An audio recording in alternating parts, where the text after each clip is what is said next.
بسم اللہ الرحمن الرحیم۔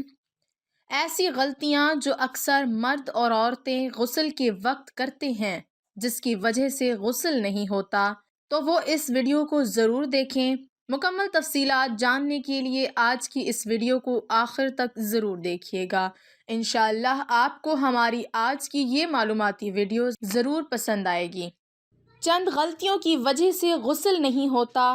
اگر آپ یہ غسل میں غلطیاں کرتے ہیں تو آپ پاک نہیں ہوں گے، آپ ناپاک تھے، ناپاک ہی رہیں گے، آپ کو طہارت حاصل نہیں ہوگی۔ یاد رکھیے گا، طہارت نماز کی کنجی ہے۔ اگر آپ کی طہارت کامل نہیں ہے تو آپ کی نماز بھی کامل نہیں ہوگی۔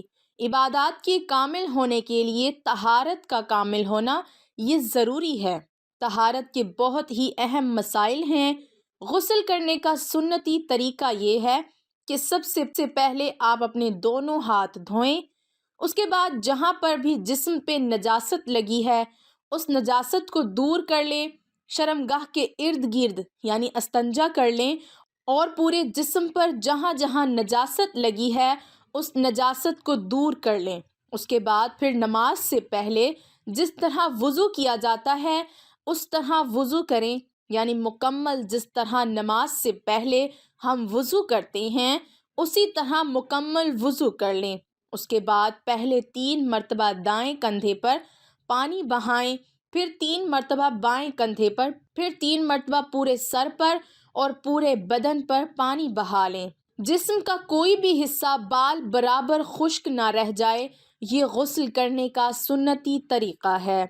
غلطیاں جو کی جاتی ہیں اس میں وہ یہ ہیں کہ اگر آپ بیٹھ کر غسل کر رہے ہیں تو اس میں آپ کی ٹانگیں فولڈ ہوتی ہیں، جو بیک سائڈ کا حصہ ہے وہاں پر پانی پہنچنا مشکل ہوتا ہے، کیونکہ ٹانگیں فولڈ ہوتی ہیں تو وہاں پر پانی نہیں پہنچ پاتا۔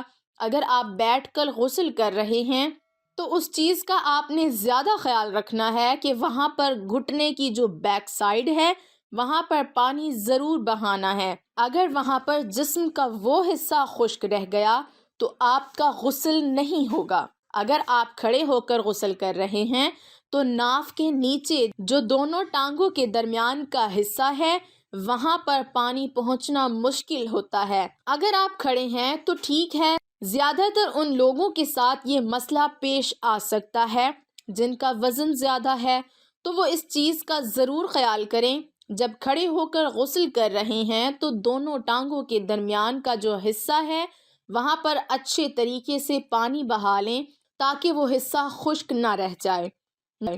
ناف میں بھی پانی پہنچانا یہ ضروری ہے، یعنی ناف میں انگلی ڈالیں اور پانی بہا لیں تاکہ ناف کے اندر کا جو حصہ ہے وہ خشک نہ رہ جائے۔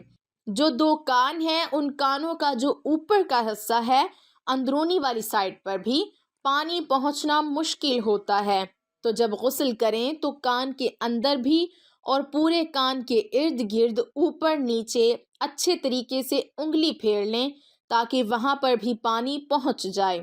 اور اسی طرح بغلوں کا بھی یہی عمل ہے، جب بغلوں پہ پانی بہائیں تو وہاں پر ہاتھ اچھے طریقے سے مل لیں تاکہ بغلوں کا بھی کوئی حصہ خشک نہ رہ جائے۔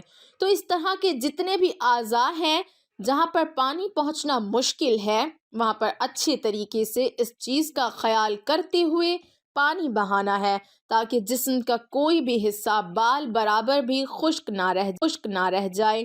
اگر بال برابر بھی آپ کا جسم کا حصہ خشک رہ گیا تو آپ کا غسل نہیں ہوگا، آپ کو طہارت حاصل نہیں ہوگی۔ اب جب آپ کی طہارت ہی کامل نہیں تو آپ کی نماز بھی کامل نہیں ہوگی، یعنی آپ ناپاک تھے تو ناپاک ہی رہیں گے۔ ناظرین، مرد اور اکثر عورتیں غسل کرتے وقت ایک ایسی غلطی کرتے ہیں جس کی بنا پر ان کا غسل ادا نہیں ہوتا۔ جب غسل نہیں ہوگا، اگر آپ ناپاکی کا غسل کر رہے ہیں تو آپ کی نماز نہیں ہوگی۔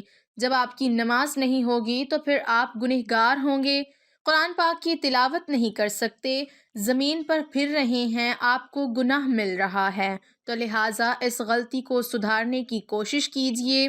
ناظرین، آپ کو معلوم ہوگا کہ غسل کے 3 فرائض ہیں: کلی کرنا، ناک میں پانی ڈالنا اور سارے جسم میں پانی بہانا۔ اگر سارے جسم میں بال برابر بھی جگہ سوکھی رہ گئی، آپ کا غسل ادا نہیں ہوگا۔ آپ نے دیکھا ہوگا بہت ساری خواتین اور بہت سارے مرد، ان کے ناخن بہت بڑے بڑے ہوتے ہیں۔ بعض دفعہ عورتیں ناخنوں کے اوپر ناخن پالش لگاتی ہوں گی۔ جس مرد کے ناخن بڑے ہیں، اب ان ناخنوں کے اندر میل جمع ہوتا ہے۔ جب ان میں میل جمع ہوتا ہے تو جب پانی تو وہاں تک نہیں پہنچے گا۔ اگر ناخن نہ کاٹے جائیں تو سخت گناہ ملتا ہے۔ تو ناخن اگر بڑے ہوں اور ان کے اندر پانی نہیں پہنچے گا تو پھر غسل کیسے ہوگا؟ یا پھر آپ نے ناخن پالش لگا رکھی ہے تو اس کے نیچے پانی کیسے جائے گا؟ جب پانی نہیں جائے گا، آپ کا وضو نہیں ہوگا، نماز نہیں ہوگی۔ اب اسی طریقے سے غسل کر لیا، وضو کر لیا، بعد میں پتہ چلا کہ اس کو تو آٹا لگا ہوا ہے، یہاں تو پانی پہنچا ہی نہیں ہے۔ اب شریعت کا مسئلہ یہ ہے کہ وہ عورت دوبارہ غسل کرے گی، اگر وضو کیا ہے دوبارہ وضو کرے گی، نماز پڑھ لی تو دوبارہ نماز پڑھے گی۔ تو دیکھیے کتنا بڑا مسئلہ ہے۔ اور ہم میں سے کتنی عورتیں ہیں، 100 میں سے کوئی 70-80 عورتیں جو بڑے بڑے ناخن رکھتی ہیں، بڑے شوق سے رکھتی ہیں، تو لہٰذا ان کو چاہیے کہ وہ اس بات کا خاص خیال رکھیں، کیونکہ اول تو یہ کہ صفائی نصف ایمان ہے اور یہ پاکی کا مسئلہ ہے، بہت اہم مسئلہ ہے۔ تو پھر کیوں اپنے کھانے کو برباد کر رہے ہو؟ اپنے اعمال کو برباد مت کرو، اپنے ناخن کاٹو، اسی سے بیماریاں پھیلتی ہیں۔ ہر 7 دن کے بعد اپنے ناخن لازمی کاٹ لیا کریں۔ نبی اکرم صلی اللہ علیہ وسلم نے فرمایا، جب مرد کے ختنے کا مقام عورت کے ختنے کے مقام یعنی شرمگاہ سے مل جائے تو غسل واجب ہو گیا۔ رسول اللہ صلی اللہ علیہ وسلم سے اس شخص کے بارے میں پوچھا گیا جو تری دیکھے لیکن اسے احتلام یاد نہ آئے۔ آپ نے فرمایا وہ غسل کرے۔ اور اس شخص کے بارے میں پوچھا گیا جسے یہ یاد ہو کہ اسے احتلام ہوا ہے لیکن وہ تری نہ پائے، تو آپ صلی اللہ علیہ وسلم نے فرمایا اس پر غسل واجب نہیں۔ ام سلمہ نے عرض کیا، اللہ کے رسول صلی اللہ علیہ وسلم، کیا عورت پر بھی جو ایسا دیکھے غسل واجب ہے؟ آپ صلی اللہ علیہ وسلم نے فرمایا، عورتیں بھی شرعی احکام میں مردوں ہی کی طرح ہیں۔ ایک شخص بولا، مجھے مزی کی وجہ سے پریشانی اور تکلیف سے دوچار ہونا پڑتا تھا، میں اس کی وجہ سے کثرت سے غسل کیا کرتا تھا۔